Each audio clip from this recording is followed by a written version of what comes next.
అందరికీ వందనాలు.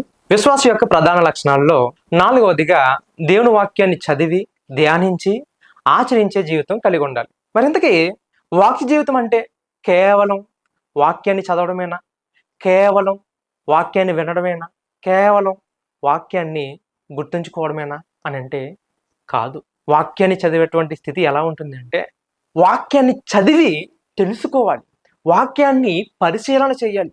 ఒక వాక్యం మనం చదువుతున్నాము అంటే, ఆ వాక్యము ఎందుకు రాయబడింది? దేవుని యొక్క ఉద్దేశం ఏంటి? దేవుని యొక్క ఉద్దేశం నుంచి మనమేం గ్రహించాలి? అనే విషయాల్ని నువ్వు తెలుసుకోవాలి. ధ్యానించడం అంటే చదవడం కాదు.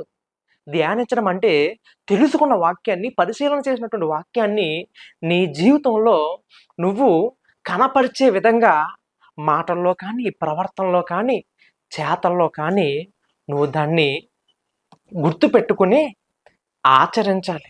ఆచరించడం అంటే మరలా ఎవరైనా సహాయం కోరి నీ దగ్గరకు వచ్చి ప్రాధేయపడితే సహాయం చేసే గుణం నువ్వు కలిగి ఉండాలి. ఎవరైనా నీకు నష్టం కానీ, నీకు ద్రోహం కానీ, నీకు అన్యాయం కానీ చేసినప్పుడు సాత్వికమైన మనసుతో, దీర్ఘశాంతంతో నువ్వు ఆ వ్యక్తిని క్షమించేటువంటి గుణం నువ్వు కలిగి ఉండాలి.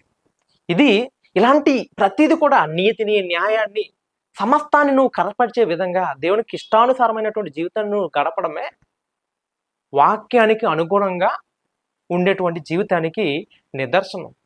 మరి ఇంతకీ ఈ వాక్య జీవితము విశ్వాసి యొక్క ప్రధాన లక్ష్యంగా ఎందుకు ఉంది అని అంటే, ఈ వాక్యమే మనిషికి మార్గాన్ని చూపేదిగా, ఈ వాక్యమే ఆత్మకు ఆహారంగా, ఈ వాక్యమే మనిషిని తన జీవితాన్ని జ్ఞానయుక్తంగా నడిపేదిగా మనకుంది. అంటే ఈ శరీరానికి లోకపరమైన ఆహారం ఎలాగో, ధాన్యపు గింజలు కానీ, పప్పు ధాన్యాలు కానీ నీ శరీరానికి ఆహారంగా ఎలాగైతే ఉన్నాయో, నీ ఆత్మను బలపరచడానికి, నీ ఆత్మకు శక్తినివ్వడానికి దేవుని యొక్క వాక్యము నీకు అలా ఉంది.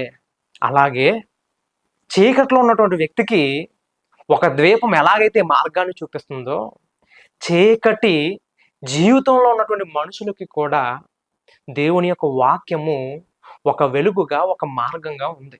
వాక్యము లేనటువంటి మనుషులు పరిస్థితులకు లోబడి జీవిస్తారు, కానీ దేవుని యొక్క వాక్యం ఉన్న మనుషులు తన జీవితాన్ని జ్ఞానంతో నడుపుకుంటారు. యాకోబు పత్రిక 1వ అధ్యాయము 22వ వచనంలో మనకు ఒక మాట చెప్పబడుతుంది చూడండి. మీరు వినుమారు మాత్రమై ఉండి మిమ్మల్ని మీరు మోసపుచ్చుకొనకుండా వాక్య ప్రకారం ప్రవర్తించువారై ఉండుడి అని చెప్తూ, మత్తయి సువార్త 7వ అధ్యాయము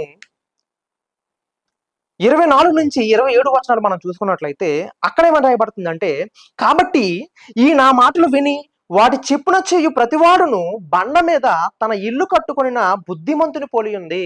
వాన కురిసెను, వరదలు వచ్చెను, గాలి విసిరి ఆ ఇంటి మీద కొట్టెను గాని దాని పునాది బండ మీద వేయబడును గనుక అది పడలేదు. మరియు ఈ నా మాటలు విని వాటి చెప్పున చేయని ప్రతివాడును ఇసుక మీద తన ఇల్లు కట్టుకొనిన బుద్ధిహీనులు పోలియుండును. వాన కురిసెను, వరదలు వచ్చెను, గాలి విసిరి ఆ ఇంటి మీద కొట్టెను, అప్పుడది కూలబడెను, దాని పాటు గొప్పదని చెప్పెను. అంటే వాక్యం లేని జీవితము ఎలా ఉంటుందో ఉదాహరణగా ఇక్కడ దేవుడు మనకి చూపిస్తున్నటువంటి మాటలు.